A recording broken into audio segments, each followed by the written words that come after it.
कैसे हैं आप। लेकिन चलिए प्रोग्राम की शुरुआत करते हैं। सबसे पहले बात करते हैं बिलीव इन कर्मा।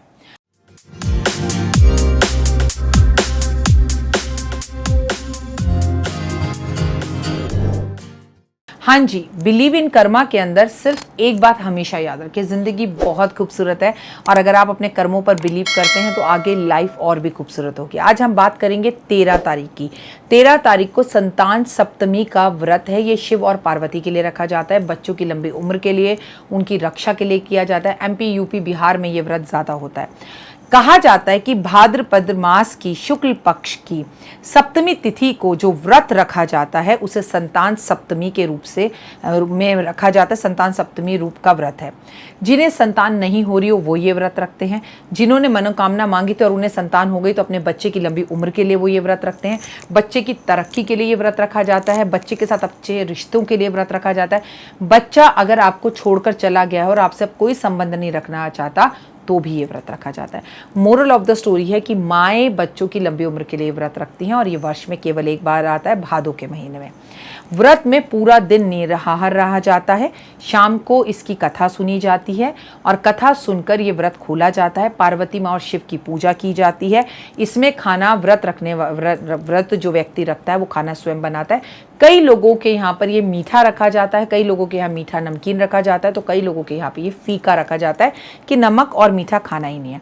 इसमें मीठे 7 पोए बनते हैं, खीर पूरी बनाई जाती है और खासकर माँ गौरा और पार्वती गणपति की इसमें उनके साथ पूजा की जाती है। कहते हैं आम के पत्तों से कलश स्थापित किया जाता है और उसके बाद महिलाएं मिलकर इसकी कथा सुनती हैं। भगवान की कथा सुनती हैं, भगवान को जल अर्पण करती हैं, उनकी आरती करती हैं, 16 श्रृंगार करती हैं, भगवान को भोग लगाती हैं, गाय के घी का दिया जलाती हैं, घर को सुंदर सजाती हैं और भगवान के सामने बैठकर इसकी सभी महिलाएं मिलकर आरती करती हैं। बच्चों को आशीर्वाद देती हैं। शाम के समय जब चांद और तारे निकल जाएं तो बच्चों को अपने साथ बिठाकर उनको तिलक लगाकर आशीर्वाद देती हैं और चांद और तारे को अर्घ देकर और दिया दिखाकर उसके बाद दरवाजे पर अंदर वापस घर में आकर स्वास्तिक बनाती हैं और बच्चों के लिए ये व्रत रखती हैं और बच्चों के हाथों से खाना खा के व्रत खोलती हैं। और इस दिन बच्चों को भी बैठकर माँ के साथ ये व्रत खोलना चाहिए।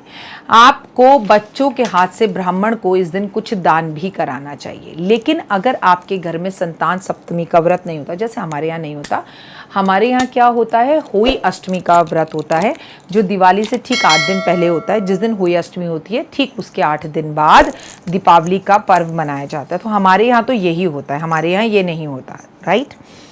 तो क्या करें संतान सप्तमी में जब है ही, और हम तो व्रत नहीं रखते, हमारी माँओं ने या सासू ने व्रत नहीं रखवाया, लेकिन क्या सप्तमी पर माँ पार्वती और गौरा को कुछ चीज़ें अर्पण कर कर अपने बच्चों के लिए हम उनकी लंबी उम्र की कामना नहीं कर सकते? मात्र अगर आप ये व्रत नहीं रखती तो माँ गौरा शंकर भगवान के मंदिर में जाकर आप जल अर्पण ज़रूर करें।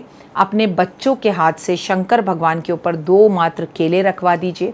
शंकर भगवान के ऊपर जितनी आपके बच्चे की उम्र है उतनी उम्र के बेलपत्र रख दीजिए। मान लीजिए आपका बेटा 17 साल का है तो 17 बेलपत्र रख दीजिए। आप अपने घर में इस दिन खीर पूरी ज़रूर बना लीजिए। चंद्रमा के दर्शन कर लीजिए। बच्चों की लंबी उम्र के लिए आकाश दीप दिखा दीजिए। अपने घर के मुख्य दरवाजे पर स्वास्तिक बना लीजिए। इतना ही कर लेंगी तो मोर देन इनफ है, क्योंकि आपको पता है कि हमारे घर में 10 तारीख को गणपति महाराज आ गए हैं। तो इन दिनों में हो सकता है 13 तारीख को आप में से बहुत से लोगों के घर पे गणपति हो या बहुत से लोगों के घर पे से गणपति 1.5 दिन या 2.5 दिन के जा भी चुके हो। अगर आपके घर में गणपति नहीं भी हैं लेकिन गणपति आपको पता है महाराष्ट्र में पूरे 10 दिन के लिए आए हुए हैं, तो क्यों ना हम इस गणपति के धरती पर होने के टाइम पर अपने बच्चों के हाथ से लगातार इस 10 दिन के अंदर हरी हरी घास और दूर्बा गणपति पर अर्पण करवाएं। तो ये छोटे छोटे उपाय हमें ज़िंदगी में आगे लेकर जा सकते हैं। आप में से किसी ने ये खूबसूरत चूड़ियाँ मुझे भेजी हैं, देखिए, थैंक यू सो मच। मैं इसके बाद वाली वीडियो में भी जो चूड़ियाँ पहनूंगी, ये चूड़ियाँ भी आप ही ने मुझे भेजी हैं, कांच की हैं। आप ही की भेजी हुई चूड़ियाँ, इनफैक्ट आप ही की भेजी हुई बिंदियाँ, आप ही की भेजी हुई लिपस्टिक, मैं आजकल यही चीज़ें इस्तेमाल कर रही हूँ क्योंकि इतना प्यार और भाव है उसके अंदर कि मेरे रूप को और भी ज़्यादा निखार देंगे। आपके इस प्यार और आभार के लिए तहे दिल से आपका बहुत बहुत धन्यवाद करती हूँ। लेकिन भादों के महीने में रुद्राक्ष की जगह पर तुलसी बहुत पहनी जाती है क्योंकि इस महीने में कृष्ण का जन्म हुआ था, इस महीने में बलराम का जन्म हुआ था, इस महीने में राधा रानी का जन्म हुआ था, इस महीने में गणपति महाराज का जन्म हुआ था। तो आप भी तुलसी की परिक्रमा करें, तुलसी की माला पहने, तुलसी की पूजा करें। संभवतः हो और आपके घर के आसपास लॉकडाउन ना हो तो बाके बिहारी के मंदिर, गोवर्धन और मैं आपसे कहूँगी कि वृंदावन ज़रूर होकर आएँ। संभवतः वो पॉसिबल ना हो तो आपके घर के आसपास जो भी कृष्ण कन्हैया का मंदिर हो वहाँ पर दर्शन कर आएँ। और इन दिनों में गणेश जी को अपने हाथ से मोदक बनाकर भोग लगाएं। भले ही गणपति महाराज आपने घर में रखे हों या ना रखे हों, मात्र ये समझ लीजिए कि हरी हरी घास की दुर्बा और 2 लड्डू अपने हाथ से बनाकर गणपति महाराज को चढ़ा देने से जीवन में और व्यापार में आ रहे विघ्न खत्म होंगे। अब आजकल जैसे कि मैं अपनी वीडियो के टेल एंड में एक मैसेज दे रही हूँ, इन दिनों में मेरे पास एक आंटी मिलने आई, दिल्ली की ही थी, और उन्होंने मुझे एक मैसेज दिया। ये मैसेज आपको देना बहुत ज़रूरी था। उन्होंने बोला, राखी जी मेरे हस्बैंड गवर्नमेंट जॉब में बहुत खुश, सब बढ़िया, 2 बच्चे, एक बेटी अमेरिका गई हुई है और सेटल है, शादी है, सब अपना अच्छे से कर रही है, और एक मेरा बेटा दिल्ली में यहीं पर है, वो भी बहुत अच्छे से पढ़ाई कर रहा है, कोई प्रॉब्लम नहीं है, बड़े हैं। मैं बहुत विष्णु भगवान की पूजा करती हूँ, सब कुछ करती हूँ, लेकिन परेशानी ये है कि कुछ दिन पहले हमारे घर के सामने इंडिविजुअल हाउस में कोठी पर कुछ लोग आए। वो हमारे पड़ोसी बने, हमारा मिलना जुलना हुआ, हमने उनसे बात करी तो उन्होंने हमें अपने घर के थिएटर पर बड़े बड़े प्रोजेक्ट दिखाए। हम यहाँ इन्वेस्ट कर रहे हैं, हम वहाँ इन्वेस्ट कर रहे हैं, हमारे पास लाखों का पैसा है। उनके घर के बाहर बड़ी बड़ी जैगवार, बड़ी बड़ी मर्सिडीज़, बड़ी बड़ी ऑडी गाड़ियाँ खड़ी थीं। उनकी वाइफ बड़ा गोल्ड पहनती थी। उनका बड़ा अच्छा हमारे साथ रिश्ता हो गया, आना जाना, मिलना जुलना सब शुरू हो गया। उन्होंने हमारे बेटे का रिश्ता भी मांगा कि रिश्ता कर लो हमारे साथ, बट मैंने रिश्ता नहीं किया। लेकिन उन्होंने मेरी ज़िंदगी भर की पूंजी ली और रातों रात अगले दिन, जिस दिन हमने पैसे उनके बैंक में ट्रांसफ़र करे, वो अगले दिन रातों रात वो शहर, वो जगह और वो घर छोड़कर चले गए। मैं बड़ी शॉक्ड थी। बोली, ज़िंदगी भर की जो सरकारी पूंजी से पैसा जोड़ा था मेरे पति ने, 1-1 रुपया कर सब लेकर चले गए। इतना बोलते ही वो आंटी रोने लगी। तो मैंने बोला, कितने साल रहे वो आपके साथ? बोली, 3 साल, और बहुत अच्छा रिश्ता था, सब कोई कमी नहीं थी, उनके घर खाना बैठना उठना पीना था। मैंने कहा, उनका घर किराए का था? तो उन्होंने बोला, हाँ उनका घर किराए का था। मैं अपने हस्बैंड के साथ 2 दिन के लिए हरिद्वार गई हूँ और पीछे से उन्होंने घर खाली कर लिया।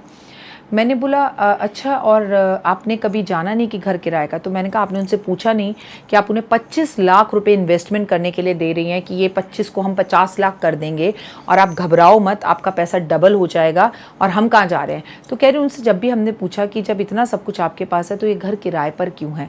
तो उन्होंने हमेशा कहा कि हमारा तो दुबई में घर है, हमारा तो हैदराबाद में घर है, हमारा तो गाज़ियाबाद में घर है, और हमें ये घर लेने की ज़रूरत नहीं है। हम यहाँ जस्ट, मेरी वाइफ को कुछ दिन के लिए यहाँ रहना था, तो हम अपना घर, जो प्रोजेक्ट्स बन रहे हैं, अब ये जहाँ कहेगी, दुबई कहेगी या फरीदाबाद कहेगी या गाज़ियाबाद कहेगी, हम वहाँ शिफ्ट हो जाएंगे। नोएडा में भी हमारा अपना 4 बेडरूम घर है, कोई प्रॉब्लम नहीं है। आपको भी कभी कोई घर चाहिए हो फंक्शन वगैरह करने के लिए तो ले लेना। बस वो बड़ी बड़ी बातें, वो बड़े बड़े दिखावा, और ये उन बातों के अंदर आ गए। वो 25 लाख रुपए इनके लेके चले गए। हालांकि बैंक ट्रांसफ़र हुआ, लेकिन अगले दिन बैंक में जाकर देखा तो बैंक अकाउंट भी बंद हो चुका था, वो बैंक से पैसे निकाल चुके थे। मैंने आपसे ये बात क्यों शेयर करी? क्यों हम भी बड़ी बड़ी लोगों की बातें सुनकर, उनके घर देखकर, उनकी गाड़ियां देखकर, उनका रहन सहन देखकर, उनके कुर्ते पजामे, उनका स्टाइल देखकर कि ड्राइवर आ रहा है, गाड़ी खोल रहा है, 4-4 6-6 नौकर हैं, और हम पागल हो जाते हैं और अपने खून पसीने की कमाई हम उनको ला कर दे देते हैं। आंटी जिस तरह से रो रही थी, मैं आपको शब्दों में बयान नहीं कर सकती, मुझे बड़ा दुख हो रहा था। लेकिन सरकारी ऑफिसर, पिता, जिन्होंने, हस्बैंड उनके ज़िंदगी पर, एक जवान बेटा, एक मैरिड बेटी अमेरिका में, कहीं कोई बुद्धि काम नहीं आती। चमका-चौंध जो है ना, हमें कहते हैं ना, हमें उसकी चकाचौंध दिखाई दी और उस चकाचौंध के पीछे हम दौड़ने लगते हैं। प्लीज़ संभल जाइए। अपने पैसे को डबल करने की कोशिश ही मत कीजिए। जितना आपके पास पैसा है इतना मोर देन इनफ है। इसको डबल करने के चक्कर में कहीं ऐसा ना हो ये भी चला जाए। ये साल मंगल का साल है। मैंने आपसे जो जो प्रेडिक्शंस की थी, माता रानी की कृपा से उसने मुझे बताई थी और वो सब सही हुई। मैंने आपसे कहा था कि धरती धसेगी, तो आपने देखा भूकंप आएगा। मैंने आपसे कहा था कि किसी बड़े नेता की मृत्यु होगी, तो मुलायम सिंह, कौन मरा अभी? कल्याण सिंह। तो मैंने आपसे कहा था किसी बड़े नेता की मृत्यु होगी, तो कल्याण सिंह जी का निधन हुआ। बड़े दुख की बात है, भगवान उनकी आत्मा को शांति दे। मैंने आपसे कहा था कि किसी भी देश में युद्ध की स्थितियां होंगी, तो इराक में आपको क्या क्या हो रहा है मुझे कुछ बताने की ज़रूरत नहीं है। अफ़गानिस्तान में क्या क्या हो रहा है मुझे आपको बताने की ज़रूरत नहीं है। तो आप ये समझिए कि आगे की स्थितियां भी ऐसी कि इस वर्ष आपको पैसे को लेकर कोई धोखा दे सकता है, आपके भाइयों के साथ रिश्ते खराब होंगे, बंटवारे होंगे। और इस साल 2021 अप्रैल, मतलब अप्रैल तो 2022 आ जाएगा, अप्रैल के महीने तक, जब तक अगले नवरात्रे नहीं आते, इस नवरात्रे के बाद के नवरात्रे नहीं आते, तब तक बहुत तलाक हो चुके होंगे। इस साल सबसे ज़्यादा डाइवोर्स होंगे, इस साल सबसे ज़्यादा झगड़े होंगे, इस साल सबसे ज़्यादा बंटवारे होंगे, और इस साल सबसे ज़्यादा उथल पुथल दुनिया में मची रहेगी। फिलहाल दीजिए इजाज़त, लेकिन अपनी खून पसीने की कमाई आंख बंद कर सिर्फ पड़ोसियों की बात पर कि वो पैसा डबल हो जाएगा, किसी को मत दीजिए। जो है इनफ है, क्योंकि भगवान ने आपको वही दिया है। फिलहाल दीजिए इजाजत। कमेंट्स में जय माता दी लिखिएगा। जय माता दी। नमस्कार, सुस्वागत है, वेलकम, अभिनंदन। मैं हूं डॉक्टर वाई राखी और आ गए हैं आपके पोटलियों का सीजन।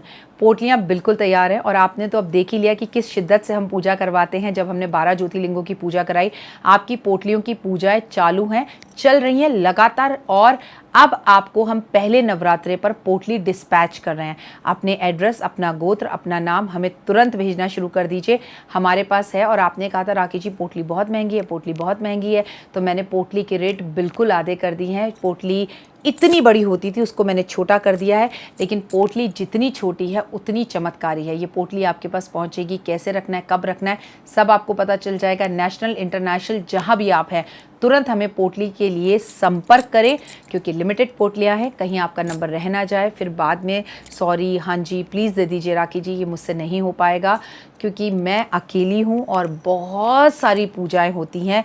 लगातार भादों में भी पूजाएं चल रही हैं, पितृपक्ष की पूजाएं चल रही हैं। तो अपनी पोटली के लिए ऑर्डर तुरंत दें, मेरी असिस्टेंट को कॉल करें। अगर वो कॉल नहीं उठाती है तो आप एक वॉइस मैसेज हमारे व्हाट्सएप पर छोड़ दें कि आपको ये पोटली चाहिए। इस पोटली को हम आपके घर भिजवाएंगे धन भर से। और पोटली के क्या चमत्कार हैं मैं नहीं बताऊंगी, पिछले साल की वीडियो जाकर शेयर करिए, 2020 राखी जी की वीडियो पोटली, और उस पर कमेंट्स पढ़िए।